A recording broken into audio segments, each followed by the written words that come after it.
think it's one thing for a game producer to try and put into a game what they think is realistic. For us, that's not acceptable. We are going to use professional racing drivers to tell us this is what it's like to drive a car. If they're not happy with it, we're going to make changes.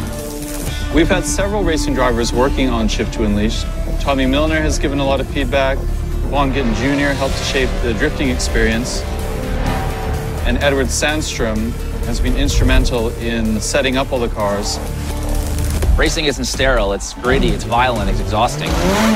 We wanted to immerse players into that real environment.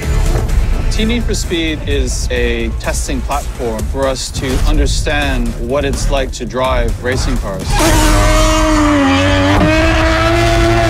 Everything that we learned through operating the team is put back into the game. Nobody ever gets to experience my cars but me, and that's something that I've always wanted other people to get to experience. You know, it's kind of hard to just grab somebody and say, here, jump in this 1,400 horsepower all-wheel drive maniac machine. But something like this, you guys have actually captured what it's like, the sound, visual. You can see everything that's going on, seeing the fireballs come out of the exhaust and the hood. To me, it's amazing. We have the most advanced physics system ever released in a racing game. What we're doing this time is putting telemetry directly into the game. Here we've got the tire temperature and suspension information. The size of the circles indicates the amount of weight on each wheel. The color of circle indicates the amount of grip remaining. If I go over some grass here, you'll see that green square moving up and down. That's dynamic and real time. We're measuring this 360 times per second. The realism of the actual tracks, what we as drivers actually see, is the most amazing thing.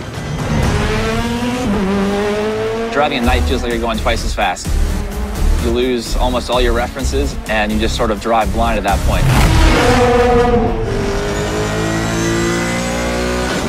Shift 2 Unleashed has an incredible new view. It's called the Helmet Cam. Definitely realistic feature of the game. And the biggest part of that, I think, is the head movement and the look to the apex, which if you look at Helmet Cam video, you'll see that's the same motions.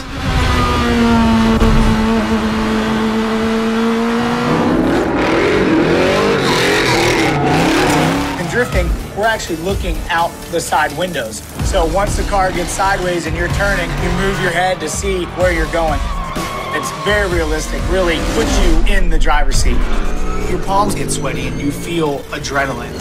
That's very incredible for a game to accomplish.